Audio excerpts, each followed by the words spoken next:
আসসালামু আলাইকুম। তো আমরা আজকে 4টা কোয়ান্টাম সংখ্যার তাৎপর্য জানবো। আমরা প্রিভিয়াস ডেতে কোয়ান্টাম সংখ্যা কী এগুলা বিস্তারিত জেনেছি, তাই না? তো আজকে আমরা যে কোয়ান্টাম সংখ্যা পড়লাম, এই কোয়ান্টাম সংখ্যা কী কাজে লাগে? এই কোয়ান্টাম সংখ্যা আমাদের কিসের ধারণা দেয়? এই টপিকগুলো আমরা একটু পড়ব। প্রথমত প্রধান কোয়ান্টাম সংখ্যার প্রতীক এবং মান। তো আমরা প্রধান কোয়ান্টাম সংখ্যাকে আমরা বলি n দ্বারা প্রকাশ করা হয়, তাই না? প্রধান কোয়ান্টাম সংখ্যাকে আমরা n দ্বারা প্রকাশ করি। n এর মান 1 2 3 4 5 এমনটা হয়। এবং খেয়াল করো, আমরা জানি n এর মান 1 মানে এটা প্রথম শক্তির স্তর, n এর মান 2 মানে এটা দ্বিতীয় শক্তির স্তর, n এর মান 3 মানে এটা হচ্ছে তৃতীয় শক্তির স্তর। খেয়াল করো তো, আমার প্রত্যেকটাই কিন্তু বৃত্ত, তবে প্রথম বৃত্তটা একটু ছোট, দ্বিতীয় বৃত্তটা একটু বড়, তৃতীয় বৃত্তটা একটু আরও বড়। তো এই যে এগুলো হচ্ছে আমাদের একটা শক্তি স্তর, দুইটা শক্তি স্তর, তিনটা শক্তি স্তর। এই শক্তি স্তরের নাম, এটাই হচ্ছে আমাদের প্রধান কোয়ান্টাম সংখ্যা বা এন। খেয়াল করো তাহলে, এই এন কি নির্দেশ করতেছে? 1 মানে বোঝাচ্ছে এটা একটু ছোট, 2 মানে বোঝাচ্ছে এটা একটু 1 থেকে বড়, 3 মানে বোঝাচ্ছে এটা আরও বড়, 2 থেকে। তো আমরা বলতে পারি এই প্রধান কোয়ান্টাম সংখ্যাটা আমাদের শক্তি স্তরের আকার নির্ধারণ করে, সাইজ। বি কেয়ারফুল, এখানে কিন্তু আকার নির্ধারণ করতেছে, আকার, আকৃতি না। আকৃতি এবং আকারের মাঝে পার্থক্য আছে কিন্তু। আকার মানে বোঝাচ্ছে এই যে সাইজ, আর আকৃতি মানে হচ্ছে শেপ। আমি একটা বৃত্ত আঁকলাম, আরেকটা এরকম বৃত্ত আঁকলাম, আরেকটা এরকম বৃত্ত আঁকলাম। This is the difference of shape. এখানে শেপের পার্থক্য আছে, নট সাইজ। ওকে। তো এই জায়গায় প্রধান কোয়ান্টাম সংখ্যা আর মাধ্যমে, তাহলে এই একটা কথা জানলেই চলবে, ব্যাস, এতটুকু তার কিচ্ছু জানতে হবে না। প্রধান কোয়ান্টাম সংখ্যার মাধ্যমে আমরা শক্তি স্তর বা অরবিটের আকার সম্বন্ধে ধারণা পাই। এবার তোমাকে এখানে কিছু কথাবার্তা পড়তে পারো। এনতম কক্ষপথের ব্যাসার্ধ কিভাবে বের করতে হয়? A naught is equal to n square divided by Z. A naught সমান আমরা জানি কি, ওই যে হাইড্রোজেনের যে ব্যাসার্ধ ওটা, এবং এটা H square pi square M square লাগবে না আশা করছি এটা। দেন বোর ব্যাসার্ধ বলা হয় আমরা এ নটকে আমরা বোর ব্যাসার্ধ বলি। 5.292 ইন্টু 10⁻11 মিটার। জেনে রেখো, এনএটের বোর ব্যাসার্ধের ভ্যালু অনেক সময় আসে। এছাড়া তুমি যদি কোনো একটা নির্দিষ্ট কক্ষপথে ঘূর্ণায়মান কোনো ইলেকট্রনের গতিবেগ বের করতে চাও, তুমি তখন এগুলো জানতে হবে না। আমি ওই যে এর আগের মনে হয় পরশুর লেকচারে, মানে গতকাল আগের লেকচারে আমি একটা বক্স করে দেখাই দিয়েছিলাম, এই বক্সটা পড়বে, এই বক্সটা পড়বে, ওই দুই বক্সে এই ব্যাসার্ধ এবং গতিবেগ এবং শক্তি, এই দুইটা কথা আছে। এই শক্তির কথা এখান থেকে পড়তে পারো, -2.18 into 10⁻18 joule into Z square divide by N square, এটা এখান থেকে পড়তে পারো। এতটুকুই পড়লে হবে। এইখানে ব্যাসার্ধের জন্য আগে সূত্র পড়ছো, বেগের জন্য আগে সূত্র পড়ছো, গতির শক্তির জন্য এই সূত্রটা পড়তে পারো। আচ্ছা, প্রয়োজনীয়তা কি? এবার কোয়ান্টাম সংখ্যার সাহায্যে, এছাড়া আরও যদি কিছু প্রয়োজনীয়তা আমরা দেখি, কোয়ান্টাম সংখ্যার সাহায্যে প্রয়োজন হয় আমাদের হাইড্রোজেন পরমাণু বর্ণালীর মধ্যে প্রধান বর্ণালী রেখা ব্যাখ্যা করার জন্য। এটা একটু মাথায় রাখবা যে আমরা এই যে প্রধান কোয়ান্টাম সংখ্যার সাহায্যে আমরা বর্ণালী রেখা ব্যাখ্যা করতে পারি, প্রধান বর্ণালী রেখা ব্যাখ্যা করতে পারি। এবার আসো সহকারী কোয়ান্টাম সংখ্যা। তাহলে আসো, আমরা সহকারী কোয়ান্টাম সংখ্যা মানে কি বুঝি? সহকারী কোয়ান্টাম সংখ্যা মানে আমাদের এটা হচ্ছে শক্তি স্তর। এই শক্তি স্তরের বিভিন্ন উপশক্তি স্তরের ইলেকট্রনগুলো বিন্যস্ত থাকে, কেউ কেউ গোলাকার, কেউ কেউ এরকম ডাম্বেল আকার, কেউ কেউ আবার ডাবল ডাম্বেল আকার, এরকম শেপে ইলেকট্রনগুলো থাকে। যখন গোলাকার হয় তখন তাকে আমরা বলি এস অরবিটাল, যখন ডাম্বেল আকার হয় তখন তাকে আমরা বলি পি অরবিটাল, যখন ডাবল ডাম্বেল আকার হয় তখন তাকে আমরা বলি ডি অরবিটাল। এখন এই যে এটা কীরকমভাবে আছে, এটা কি গোলাকার আছে, এটা কি আমাদের ডাম্বেল আকার আছে, এটা কি আমাদের ডাবল ডাম্বেল আকার আছে, এটা এটা কিসের পার্থক্য মনে হয় তোমার? এটা আসলে শেপের পার্থক্য না, এটা আকৃতির পার্থক্য না। একটা হচ্ছে গোলাকার, একটা হচ্ছে ডাম্বেল আকার, একটা হচ্ছে ডাবল ডাম্বেল আকার। তাহলে this is the difference of shape. এখানে শেপের পার্থক্য আছে। আমাদের এখানে সাইজের কোনো ম্যাটার করে না, বা আমাদের এখানে সাইজ আকার কোনো ম্যাটার করছে না। এখানে আমাদের পার্থক্য কিসে? পার্থক্য আকৃতিতে। কেউ কেউ গোলাকার, কেউ কেউ ডাম্বেল আকার, কেউ কেউ ডাবল ডাম্বেল আকার। এস পি ডি এফ, আমাদের যে 4টা অরবিটাল আছে, 4 রকমের হয়। এই যে সহকারী কোয়ান্টাম সংখ্যার মান আমাকে এই ধারণাটা দেয়। তাহলে এই যে সহকারী কোয়ান্টাম সংখ্যার প্রতীক হলো এল কীভাবে বের করি আমরা? এল ইজ ইকুয়াল টু 0 থেকে n-1 ধরা হয়। বহু ইলেকট্রন বিশিষ্ট পরমাণুর বেলায় প্রযোজ্য উপশক্তি স্তরের আকৃতি, এই যে উপশক্তি স্তরের আকৃতি বোঝার জন্য এল এর মান ব্যবহৃত হয়। এল এর মান 0 1 2 3 হইতে পারে, যেখানে উপশক্তি স্তর এসপিডিএফ ধরা হয়, শার্প, প্রিন্সিপাল, ডিফিউজড, ফান্ডামেন্টাল। এবং উপশক্তি স্তরের সংখ্যা এন এর মানের সমান হয়।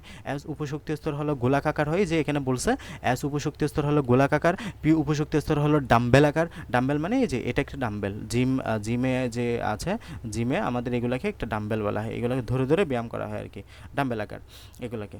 দেন এই যে ডি হচ্ছে ডাবল ডাম্বেল আকার। আমরা এফ নিয়ে আপাতত আমরা এইচএসসিতে খুব একটা পড়াশোনা করি না। প্রয়োজনীয়তা কী তাহলে? এই যে এই সহকারী তাহলে দেখো আমাদের একটা হচ্ছে তুমি কিসের ধারণা পাও, আর একটা হচ্ছে ইম্পর্ট্যান্স অফ অরবিটাল। তাহলে আমাদের প্রথম যে প্রধান কোয়ান্টাম সংখ্যা, এটার ইম্পর্টেন্স কি? প্রধান বর্ণালী রেখা ব্যাখ্যা করতে পারবা।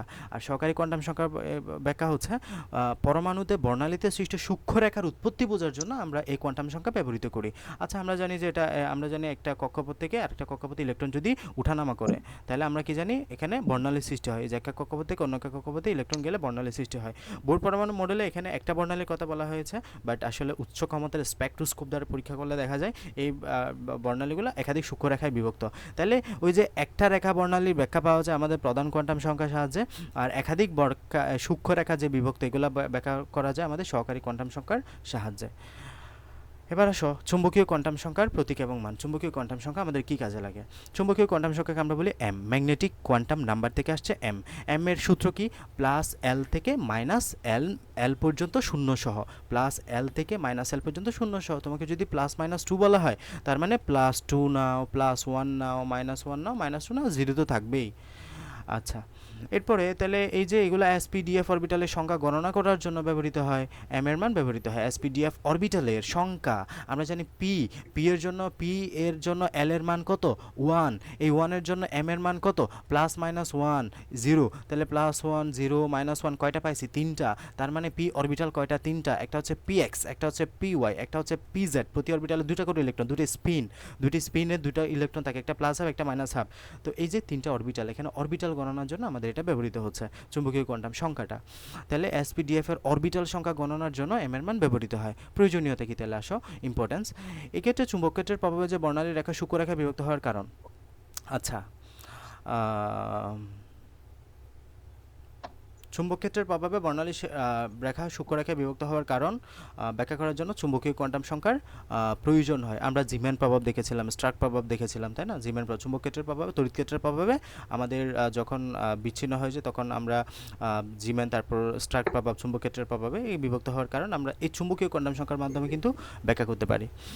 এবার আসো স্পিন কোয়ান্টাম সংখ্যা প্রতীক এবং মান। তো সংখ্যার প্রতীক, তো একে আমরা এস দ্বারা প্রকাশ করি। স্পিন এস দিয়ে আসছে এবং প্রতিটি এম এর মানের জন্য আমরা দুটো স্পিন কোয়ান্টাম সংখ্যা পাই, একটা হচ্ছে প্লাস হাফ, একটা হচ্ছে মাইনাস হাফ। ঠিক আছে? এই যে পিএক্স এর জন্য একটা plus half minus half, PY এর জন্য একটা plus half minus half, PZ এর জন্য একটা প্লাস হাফ মাইনাস হাফ। তো এদের বিপরীত স্পিন বোঝাতে ঊর্ধ্বমুখী এবং নিম্নমুখী তীরচিহ্ন বের করা হয়েছে। এটাকে আমরা প্লাস হাফ বলি ঊর্ধ্বমুখীকে, বা এরকাটাকে এরকম আমরা প্রকাশ করি, যে এরকম আমরা প্রকাশ করি, এরকম, বা নিচেকে এরকম প্রকাশ করি। তো কোথায় ব্যবহার করা হয়? স্পিন কোয়ান্টাম সংখ্যা ইলেকট্রন নিজস্ব অক্ষবরা ঘূর্ণন প্রকাশক নির্দেশ করে, মানে কোন দিকে ঘুরতেছে, সে কি ক্লকওয়াইজ ঘুরতেছে নাকি অ্যান্টি ক্লকওয়াইজ ঘুরতেছে।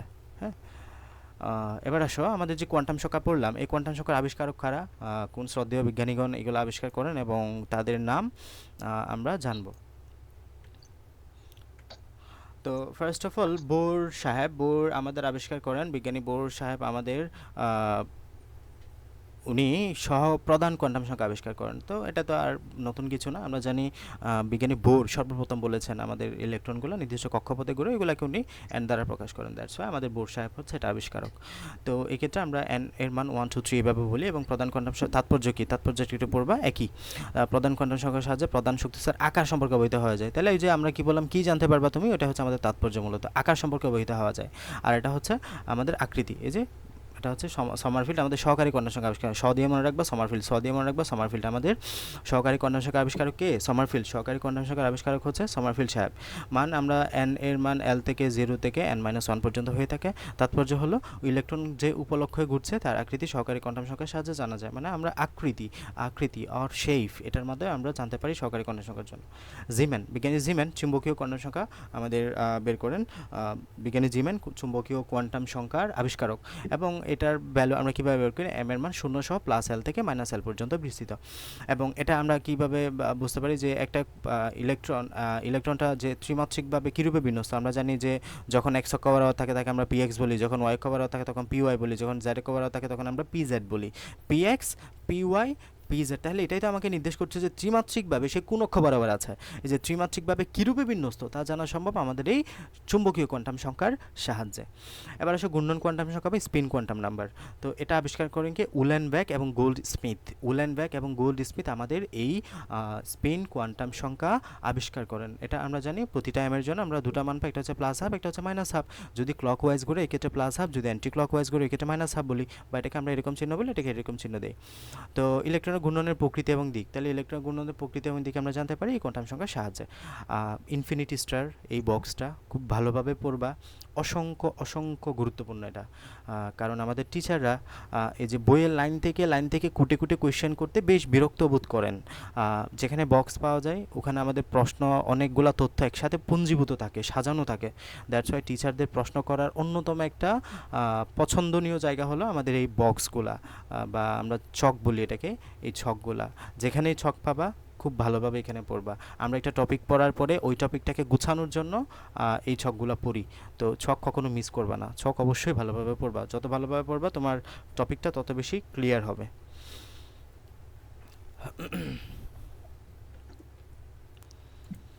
এবার আসো পরমাণু এবং পরমাণুর মূল কণিকা সমূহ।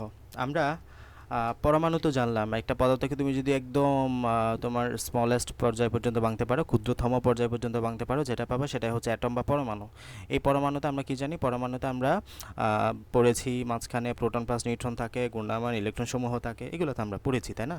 তো এগুলো হচ্ছে পরমাণুর মূল কণিকা। আমরা পড়বো কণিকা সমূহ কী কী, মূল কণিকা সমূহ কী কী, পার্টিকেলস কী কী আছে, বা ইলেকট্রন প্রোটন নিউট্রন আবার কী কী সমন্বয়ে গঠিত। এগুলো আবার যদি বিস্তারিত নয়, আমরা যা আছে তা আমরা একটু পড়ি। আচ্ছা, পরমাণু কি? পরমাণু হচ্ছে মৌলিক পদার্থের ক্ষুদ্রতম কণা। মৌলিক পদার্থ কি তাহলে? মৌলিক পদার্থ মানে হচ্ছে মূল।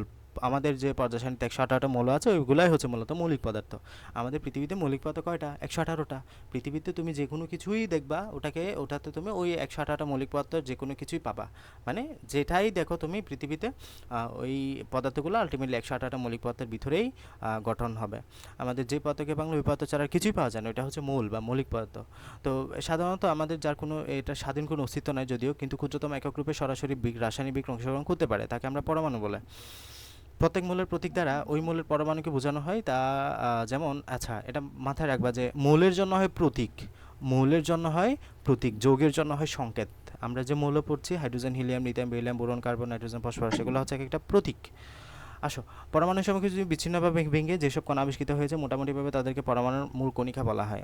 অবশ্য অন্যভাবে কিছু কিছু কণা সৃষ্টি সম্ভব হয়েছে, তাদের সংখ্যা প্রায় 200-এর মতো, এবং তা আরও বাড়ছে।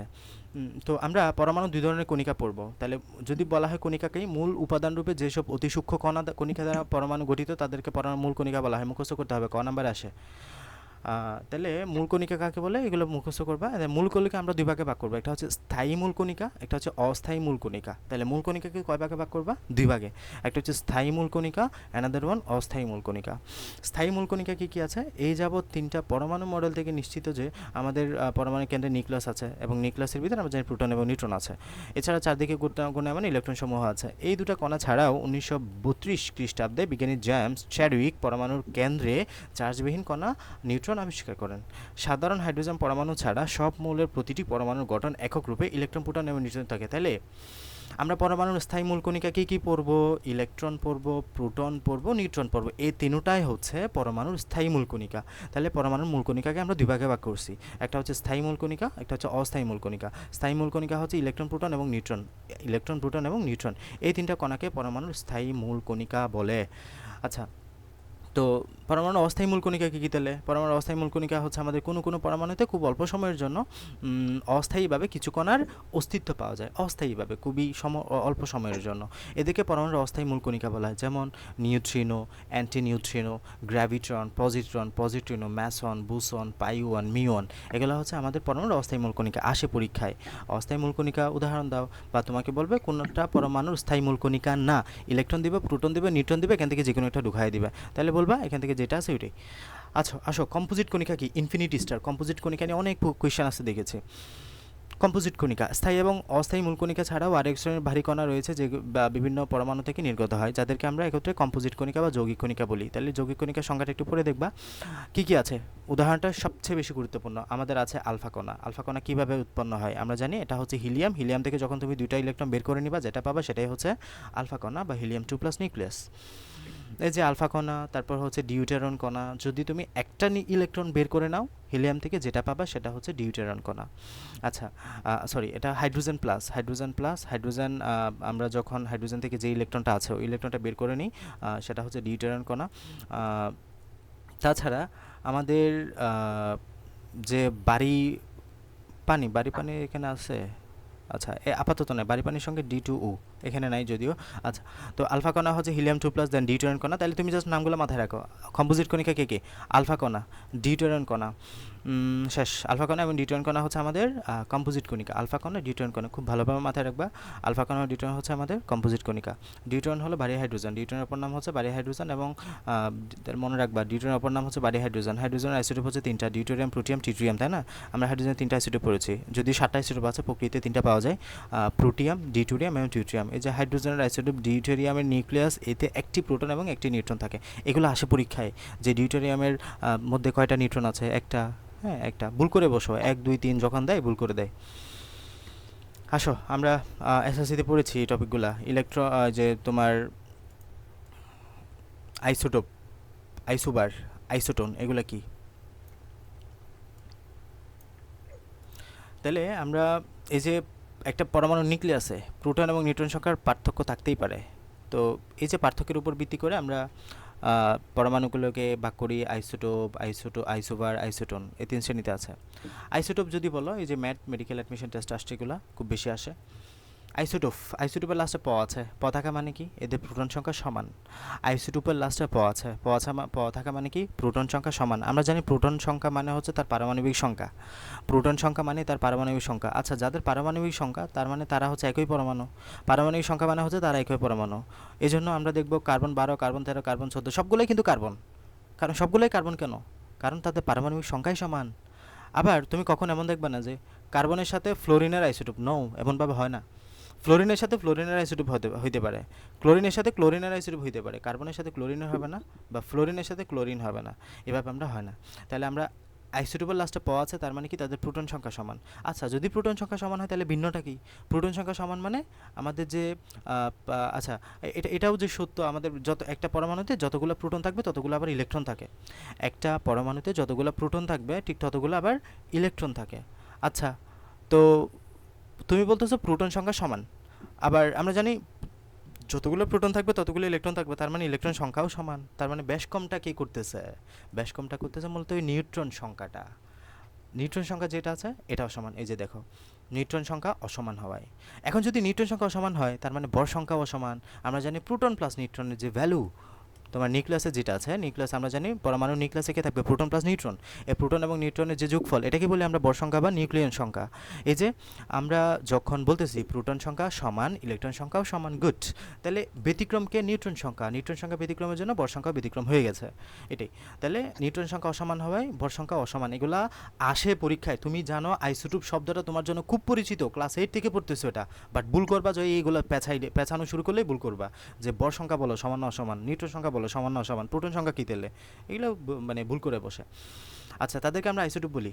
তো আইসোটোপ একই মৌলের পরমাণু হওয়ায় পর্যায় সারণীতে এদের অবস্থান একই থাকে। তাহলে আইসো মানে হচ্ছে একই, আইসো মানে হচ্ছে একই, টোপস মানে হচ্ছে অবস্থান, টোপস মানে হচ্ছে অবস্থান, পর্যায় সারণীতে অবস্থান একই। মানে দেখো কার্বন 12, কার্বন 13, কার্বন 14, তুমি কি কার্বন 12, কার্বন 13, কার্বন 14 3টা মৌল কি পড়ছিলা 118টা মৌলের মধ্যে? না, আমরা শুধু কার্বনই পড়ছিলাম। তার মানে পর্যায় সারণীতে এরা একই জায়গায় আছে, কার্বনের ভিতরেই আছে তারা, এটাই। যেসব হাইড্রোজেন পরমাণু 3টা আইসোটোপ রয়েছে, যেমন প্রোটিয়াম, ডিউটেরিয়াম, ট্রিটিয়াম, সংকেতগুলো একটু দেখবা। পার্থক্য কিসে? আমরা জানি উপরে থাকে কি? ভর সংখ্যা। বাম পাশে উপরে থাকে কি? ভর সংখ্যা। এই যে মৌলের প্রতীকের বাম পাশে উপরে থাকে কি? ভর সংখ্যা। এই যে এটা ভর সংখ্যা বোঝাচ্ছে, ভর সংখ্যা বোঝাচ্ছে, ভর সংখ্যা বোঝাচ্ছে, ঠিক আছে? তো ভর সংখ্যা পার্থক্য আছে কিন্তু, ভর সংখ্যা। তো 3টা আইসোটোপ, প্রোটিয়াম, ডিউটেরিয়াম, ট্রিটিয়াম। এবং কার্বনের জন্য 12, 13, 14, ডিউটেরিয়াম এর অক্সাইডকে D2, এই যে আমি এটা বলতে চাচ্ছিলাম, হেভি ওয়াটার, এটা পরীক্ষা আসে।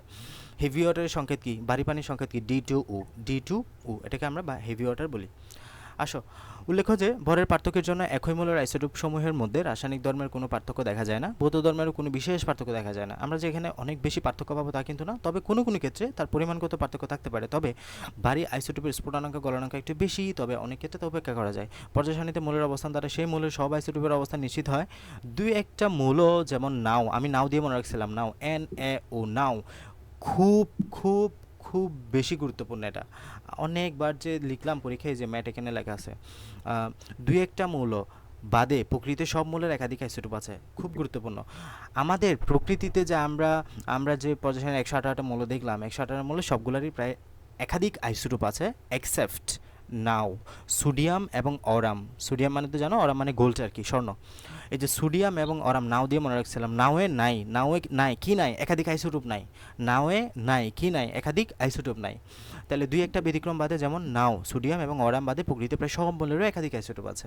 তাছাড়া বর্তমানে কৃত্রিমভাবে সব মৌলের বহু আইসোটোপ সৃষ্টি করা হয়েছে এবং প্রাপ্ত সংখ্যা 118টা, সর্বমোট 1300টা। আমাদের মৌলের সংখ্যা 118টা, টোটাল আইসোটোপ 1300টা। আসে, পরীক্ষা আসে প্রকৃতিতে টোটাল আইসোটোপ সংখ্যা কত, 1300। এবার আসো আইসোবার কি। তো আইসোবার মানে লাস্টে বার আছে না, তার মানে ভর সংখ্যা সমান, ভর সংখ্যা সমান, ভর সংখ্যা সমান।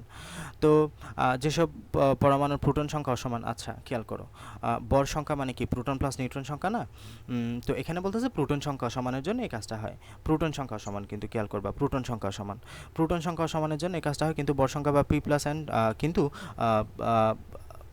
ভর সংখ্যা সমান, খেয়াল করবা ভর সংখ্যা সমান, প্রোটন সংখ্যা কিন্তু আবার অসমান, প্রোটন সংখ্যা অসমান, কিন্তু ভর সংখ্যা আবার সমান রাখা হয়। তার মানে কি বুঝতেছো, নিউট্রন সংখ্যার পার্থক্য হবে। এদেরকে পরস্পর আইসোবার বলা হয়। আইসোবার সমূহ পরস্পর ভিন্ন ভিন্ন মৌলের পরমাণু, এটাই আমি বলতে চাচ্ছি, আইসোবার সমূহ ভিন্ন ভিন্ন মৌলের পরমাণু হয় কারণ প্রোটন অসমান। প্রোটন অসমান মানে কি, পারমাণবিক সংখ্যা ভিন্ন, পারমাণবিক সংখ্যা ভিন্ন মানে হচ্ছে ভিন্ন মৌল, ব্র্যাকেট দিয়ে লিখেই দিছে ভিন্ন মৌল, মানে একটা কার্বন 6, অক্সিজেন 8, ভিন্ন মৌল না, তাদের মাঝে তুমি আইসোবার দেখতে পাবা। যেমন কপারের আইসোটোপ, কপার এই যে 64, ভর সংখ্যা 64, পারমাণবিক সংখ্যা 29। এই যে জিঙ্কের আইসোটোপ হচ্ছে এটা, দেখো ভর সংখ্যা কিন্তু সমান 64, বাট এটা হচ্ছে কপার 29, এটা হচ্ছে জিঙ্ক 30, বাট পারমাণবিক সংখ্যা ভিন্ন, মৌলও ভিন্ন, কিন্তু তারা উভয় পরমাণুর নিউক্লিয়াসে মোট প্রোটন এবং নিউট্রন সংখ্যা হলো 64, এদের প্রোটন সংখ্যা কিন্তু ভিন্ন, আবার এটা হচ্ছে 29, এটা হচ্ছে 30। আইসোবার পরমাণুর এবং ভৌত রাসায়নিক উভয় প্রকার ধর্ম ভিন্ন হয়, কার্বন 14, নাইট্রোজেন কার্বন 6, নাইট্রোজেন 7, এরা পরস্পর আইসোবার। মনে রাখবা, একটু মনে রাখার কিছু নাই আসলে, এগুলো তুমি দেখলেই বুঝতে পারবা। আইসোটোন, আইসোটোন মানে লাস্টের দন্তন আছে, তার মানে নিউট্রন সংখ্যা, নিউট্রন সংখ্যা সমান হবে ক্ষেত্রে, তার মানে অসমান হবে কি, প্রোটন সংখ্যা, প্রোটন সংখ্যা কিন্তু অসমান হয়, এদেরকে আমরা আইসোটোন বলি। এই যে এগুলো দেখো কেমনে বের করবা, এখানে কিছু দেখতে পাচ্ছ, বুঝতে পারছো, কীভাবে বুঝতে পারবা। উপরের সংখ্যা কি দেখো, বাম পাশে উপরে লিখে যেটা সেটা হচ্ছে তোমার ভর সংখ্যা, বাম পাশে নিচে লিখে যেটা সেটা হচ্ছে প্রোটন সংখ্যা। আবার প্রোটন প্লাস নিউট্রন সংখ্যা তুমি জানো ভর সংখ্যা, তোমাকে প্রোটন সংখ্যা দেওয়া আছে 6, তাহলে নিউট্রন সংখ্যা বের করতে পারবে না, এটা থেকে ভর সংখ্যা থেকে এটা বিয়োগ করলে তো হয়, তার মানে 14 - 6 = হয়, নিউট্রন সংখ্যা কত হয়, নিউট্রন সংখ্যা কত হয়, 14 - 6 কত হয়, 7 × 14 8, এই নিউট্রন সংখ্যা 8। এটাতে খেয়াল করো তো, 16 - 8 = কত হয়, 8। এই যে এই 8 এবং এই 8 মিলছে, তার মানে তাদের নিউট্রন সংখ্যা সমান। এই যে বললাম না, আইসোটোনের লাস্টে দন্তন আছে, তার মানে নিউট্রন সংখ্যা সমান, নিউট্রন সংখ্যা কিন্তু সমান। এভাবে ক্যালকুলেশন করে একটু একটু করবা, যোগবিয়োগের কাজ। আমরা পড়লাম আইসোটোপ কি, আইসোবার কি, আইসোটোন কি। এখান থেকে তুমি একটা কোয়েশ্চেন যে কোনো পরীক্ষায় পেতে পারো, মানে এসএসসিতে তো পাবাই, পরবর্তী অনেক পরীক্ষায় পাবা। এবার আসলে আমরা যদি একটু ইলেকট্রন প্রোটন নিয়ে আরেকটু পড়ি, তাহলে একটু ভালো হয়। ইলেকট্রন, ইলেকট্রন হচ্ছে আমাদের কি আবিষ্কার করেন, স্যার জে থমসন আবিষ্কার করেন, স্যার জে থমসন ক্যাথোড রশ্মির উপর পরীক্ষাগারে ইলেকট্রন রশ্মিতে আবিষ্কার করেন। তো ক্যাথোড রশ্মি হলো মূলত ইলেকট্রন কণার প্রবাহ, মাথায় রাখবা একটু। সব প্রকার পরমাণুতে কম বেশি ইলেকট্রন বিদ্যমান, এবং পদার্থের মধ্যে ইলেকট্রন সর্বাপেক্ষ ক্ষুদ্রতম কণিকা, একদম সবচেয়ে ক্ষুদ্র, এটা বড় হচ্ছে আবার সবচেয়ে কম। ইলেকট্রনের বার হচ্ছে 9.11 × 10^28 গ্রাম বা 10^31 কেজি এসআই এককে বললে। প্রোটনের বর হচ্ছে বা 1837 গুণ কম, এসএসসিতে পড়েছিল 1840 গুণ কম। আচ্ছা যাই হোক, 1837 ভাগের সমান, যা মানে এত কম আর কি। তো ইলেকট্রন ঋণাত্মক চার্জযুক্ত এবং ঋণাত্মক চার্জের পরিমাণ -1.6 × 10^19 কুলম। এর চেয়ে কম চার্জ আর দেখা যায় না পৃথিবীতে, এর চাইতে কম চার্জ তুমি আর দেখতে পাবা না। তাই এই চার্জের এই পরিমাণ চার্জকে বৈদ্যুতিক ঋণাত্মক চার্জের একক ধরা হয়। আমাদের বৈদ্যুতিক ঋণাত্মক চার্জের এককই হচ্ছে -1.6 × 10⁻19 কুলম্ব, অর্থাৎ প্রতিটি ইলেকট্রনের একক ঋণাত্মক চার্জযুক্ত বৈদ্যুতিক চার্জ মানে ঋণাত্মক বৈদ্যুতিক চার্জ আছে। ইলেকট্রনকে কি দ্বারা প্রকাশ করা হয়? ইলেকট্রন পরমাণুর বাইরে, নিউক্লিয়াসের বাইরে অবস্থান করে। তাহলে বুঝছো এখানে অত কিছু না, একটু প্রত্যেকটা লাইন কিন্তু গুরুত্বপূর্ণ, প্রত্যেকটা লাইন তোমাকে মুখস্থ করার মতো পড়তে হবে। আসো প্রোটন। তো প্রোটন হলো, এটা কি আবিষ্কার করেন? আমাদের স্যার রাদারফোর্ড। ইলেকট্রনের মতো প্রোটনকেও সব পদার্থের পরমাণুর একটা সাধারণ উপাদান তা সর্বপ্রথম প্রমাণ করেন, এবং প্রোটন পরমাণু নিউক্লিয়াসে বিদ্যমান সর্বাপেক্ষা হালকা ধনাত্মক চার্জ বিশিষ্ট এটা স্থায়ী বস্তু কণিকা, এবং এটা হচ্ছে সর্বাপেক্ষ হালকা। হ্যাঁ, সর্বাপেক্ষা হালকা।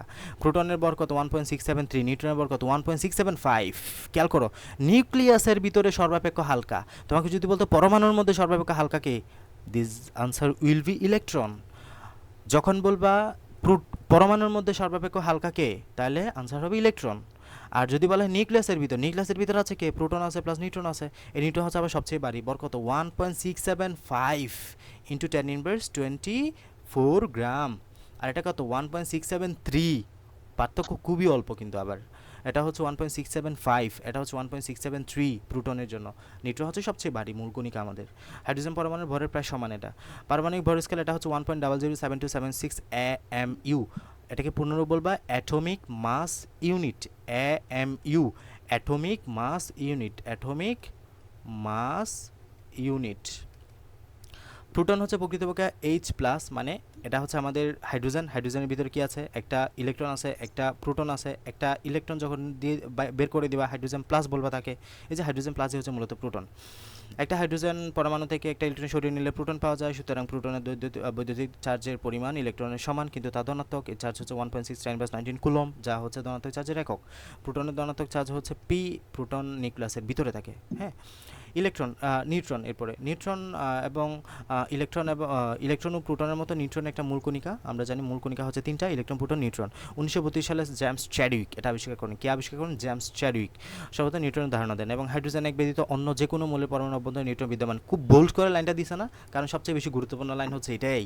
আমাদের এই যে হাইড্রোজেন ব্যতীত আমাদের একমাত্র কোন পরমাণুতে নিউট্রন থাকে না? পর্যায় সারণীর 158টা মূলের মধ্যে কার মাঝে কোনো নিউট্রন নাই? এটা হচ্ছে হাইড্রোজেন। শুধুমাত্র হাইড্রোজেনের মাঝে কোনো নিউট্রন আমরা পাই না। হাইড্রোজেন একে কোনো নিউট্রন নাই। এবং নিউট্রনের ভর হচ্ছে 1.675 × 10⁻27 কেজি বা 24 গ্রাম, যেটা হচ্ছে সবচেয়ে বেশি, যা আমাদের 1839 গুণ। এক জায়গায় 1837, এসএসসিতে 1840, এখানে বলতেছে 1839। যাই হোক, 1839 একটা মনে রাখবো। এটা পারমাণবিক ভর স্কেল 1.8665। আবার ওটা ছিল 1.007276 AMU, atomic mass unit. Atomic mass unit. প্রোটনের ভর কত? 1.007276 অ্যাটমিক মাস ইউনিট AMU। নিউট্রনের ভর কত? 1.008665 AMU। এবং এটার মধ্যে কোনো বৈদ্যুতিক চার্জ নাই। এটা বৈদ্যুৎ নিরপেক্ষ। নিউট্রনের প্রতীক হচ্ছে N। ঠিক আছে, এটা পরমাণুর কেন্দ্রে নিউক্লিয়াসে অবস্থান করে। কোথায় অবস্থান করে? নিউক্লিয়াসে। আমরা যা যা পড়লাম এখানে সুন্দরভাবে একটু চার্জ আকারে দেওয়া আছে, ভালোভাবে একটু পড়ো। প্রোটনের ভর হচ্ছে 1, চার্জ হচ্ছে +1, প্রকৃত ভর হচ্ছে এত। ইকুয়াল টু এসএসসিতে পড়ছো 1.673। দেন প্রকৃত চার্জ হচ্ছে এত। আবার অবস্থান কোথায়? নিউক্লিয়াসে। নিউট্রনের আমাদের প্রোটনের তুলনায় এটার ভর হচ্ছে 1, এটার চার্জ হচ্ছে 0। প্রকৃত ভর কত? 1.675 × 10⁻24 গ্রাম। এটার অবস্থান হচ্ছে নিউক্লিয়াসে। ইলেকট্রন কত? 1837 ভাগের 1 ভাগের ভর, এবং এটা হচ্ছে -1, এবং 9.11 × 10⁻31 কেজি বা 28 গ্রাম, এবং প্রকৃত চার্জ দেওয়া আছে। এরপরে কক্ষপথে বা নিউক্লিয়াসের বাইরে এটার অবস্থান। আমরা যে ইলেকট্রন চার্জ বের করলাম, ইলেকট্রন চার্জ বের করার একটা পদ্ধতি আছে। এটা আমাদের এখানে পরীক্ষায় অনেক সময় তুলে দেয়। দ্যাটস এখানে আমাদের একটা লাল দাগ দেখা যাচ্ছে। 1909 সালে রবার্ট মিলিকন তৈলবিন্দু পরীক্ষার সাহায্যে আমাদের নিউক্লিয়ন চার্জ বের করেন। বলা হয় যে নিউক্লিয়নের চার্জ বের করার একটা পদ্ধতি আছে, পরীক্ষা আছে। এটা নাম কি? তৈলবিন্দু পরীক্ষার সাহায্যে কে বের করেন? Robert Millikan. আমাদের ইলেকট্রনের চার্জ কত? -1.6 × 10⁻19 কুলম্ব না? এই যে ইলেকট্রনের চার্জটা বের করেন আমাদের মূলত স্যার রবার্ট মিলিকন তৈলবিন্দু পরীক্ষার সাহায্যে আমাদের ইলেকট্রনের চার্জটা বের করেন। পরীক্ষাটা আসলে এর বাইরে আর কিছু জানতে হবে না, এতটুকুই পড়লে আপাতত চলবে তোমার। আচ্ছা, এরপরে পারমাণবিক সংখ্যা এবং পারমাণবিক ভর। পারমাণবিক সংখ্যা তো অলমোস্ট জানি, এগুলো কিছু বলার নাই। পারমাণবিক সংখ্যা একটা মৌলের একটা পরমাণু, একটি পরমাণুতে যতগুলো প্রোটন থাকে সেই প্রোটনের সংখ্যাকে আমরা বলি পারমাণবিক সংখ্যা। দ্যাটস ইট, আমরা Z দ্বারা প্রকাশ করি এটাকে। দেন পারমাণবিক ভর মানে কি? আমরা মৌলের যে প্রোটন, আমরা জানি একটা মৌলের নিউক্লিয়াসের ভিতরে এই যে একটা নিউক্লিয়াসের ভিতরে যে প্রোটন এবং নিউট্রন সংখ্যা আছে, এই দুইটা যোগফলকে আমরা বলি প্রোটন সংখ্যা। প্রোটন সংখ্যার অপর নাম কিন্তু নিউক্লিয়ন সংখ্যা, বললে যায় এটা অনেক সময়। পারমাণবিক সংখ্যার অপর নাম কিন্তু নিউক্লিয়ন সংখ্যা। পারমাণবিক ভরের অপর নাম হচ্ছে নিউক্লিয়ন সংখ্যা। পারমাণবিক ভরের অপর নাম কিন্তু নিউক্লিয়ন সংখ্যা। কোনো মৌলের পরমাণুতে প্রোটন এবং নিউট্রন সংখ্যা যে যোগফল তাকে আমরা পারমাণবিক ভর বা মাস সংখ্যা বা নিউক্লিয়ন সংখ্যা বলি। নিউক্লিয়াসের ভিতরে যে প্রোটন আছে যে নিউট্রন আছে দুটো যোগ করলে আমরা পাবো পারমাণবিক ভর সংখ্যা। এখন আমরা এটাকে কীভাবে লিখব মনে রাখবা সবসময়, এই চিহ্নটা এই ইয়াটা একটু সবসময় মাথায় রাখবা যে বাম পাশে নিচে লেখা হয় পারমাণবিক সংখ্যা বা জেড, বাম পাশে নিচে লেখা হয় পারমাণবিক সংখ্যা বা জেড, বাম পাশে উপরে লেখা হয় বর সংখ্যা, হচ্ছে বর সংখ্যা, বাম পাশে নিচে লেখা হয় পারমাণবিক সংখ্যা বা জেড বা প্রোটন সংখ্যা, উপরে লেখা হবে আমাদের বর সংখ্যা, এবং ডান পাশে উপরে লেখা হবে আমাদের চার্জ সংখ্যা, ডান পাশে উপরে লেখা হবে চার্জ সংখ্যা, এবং আমাদের প্রতীকের ডান পাশে লেখা হয় প্লাস এবং পরমাণু সংখ্যা, মানে কতটা পরমাণু, মনে করে আমরা হিলিয়া হাইড্রোজেন 2 এটা বলি না, এই যে এটা হচ্ছে কতটা পরমাণু সংখ্যা, এটা হচ্ছে n। এই যে পরমাণু সংখ্যা নিচে আমরা 2 দ্বারা লিখি, n দ্বারা লিখি, এটাই সিম্পল। এই চারটা এই সংখ্যাটা একটু মাথায় রাখবা। পরমাণুর ভর এবং আপেক্ষিক পারমাণবিক ভর মানে আমরা জানি যে একটা মৌলের যে পারমাণু একটি পরমাণুর ভরকে যখন আমরা তোমার কার্বন 12 অ্যাসিডের 12 ভাগের 1 অংশ দ্বারা ভাগ করব, যা পাবো সেটাই হচ্ছে আমাদের আপেক্ষিক পারমাণবিক ভর। তো এটাকে আমরা কীভাবে বের করি, এটাকে বের করি যে একটা পরমাণুর ভর তোমাকে দেওয়া আছে, তুমি কার্বনের 12 অ্যাসিডের 12 ভাগের 1 অংশকে ভর দ্বারা ভাগ করো, -1.6 কত জানি এটা, এই যে এখানে দেওয়া আছে। তো এই যে মৌলের আপেক্ষিক পারমাণবিক ভর ইজ ইকুয়াল টু মৌলের একটা পরমাণুর ভর ডিভাইড বাই কার্বন 12 এর 12 ভাগে আইসোটোপের 12 ভাগের 1 অংশ, মানে কার্বন 12 একটা আইসোটোপ আছে, কার্বনের 3টা আইসোটোপ 12, 13, 14, কার্বন 12 আইসোটোপের যে একটা ভর, ওই ভরকে তুমি 12 ভাগে ভাগ করলা, 12 ভাগে ভাগ করে যেটা পাইলে এটা হচ্ছে কার্বন 12 আইসোটোপের 12 ভাগের 1 অংশ, যেটাকে আমরা বলি 1 AMU, 1 অ্যাটমিক মাস ইউনিট।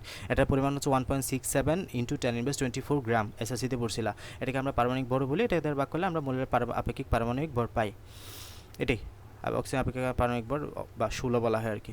পারমাণবিক ভর একক, পারমাণবিক ভর একক হিসেবে আমরা পারমাণবিক ভর একক বা অ্যাটমিক মাস ইউনিট বা AMU ব্যবহার করা হয়, IUPAC কর্তৃক নিয়ন্ত্রিত, international union pure and applied chemistry. Gram পরমাণু এগুলো একটু রিডিং দিবা তুমি, এই যে 1 গ্রাম পরমাণু মৌলিক পদার্থে আমরা এত সংখ্যক পরমাণু থাকে, দেন 1 গ্রামে কত থাকবে, এগুলো রিডিং দিবা, এগুলো পারবা আশা করি। আইসোটোপের আপেক্ষিক পারমাণবিক ভর আমরা জানি এটা কীভাবে বের করতে হয়, এই যে আমাদের যে পার্সেন্টেজ আছে, পার্সেন্টেজকে তার পারমাণবিক সংখ্যা দ্বারা গুণ দিব, এই যে পার্সেন্টেজকে তার পারমাণবিক সংখ্যা দ্বারা গুণ দিব, সব যোগ করবে 100 দ্বারা ভাগ করবো, সিম্পল। এখানে খেয়াল করো এদের পারমাণবিক সংখ্যা তো পার্সেন্টেজ এটা, এই যে এটা গুণ করবা, এই যে এটা গুণ করবা, যোগ করবা, 100 দ্বারা ভাগ করবা, দেন পেয়ে যাবা, এটাই। দেন প্রোটন এবং নিউট্রন সংখ্যার মধ্যে সম্পর্কে এগুলো খুব একটা কিছু জানতে হবে না, একবার রিডিং দিলে চলবে। নেক্সট দিন আমরা তেজস্ক্রিয় আইসোটোপ সম্পর্কে বিস্তারিত জানবো ইনশাল্লাহ। আজকে এতটুকুই।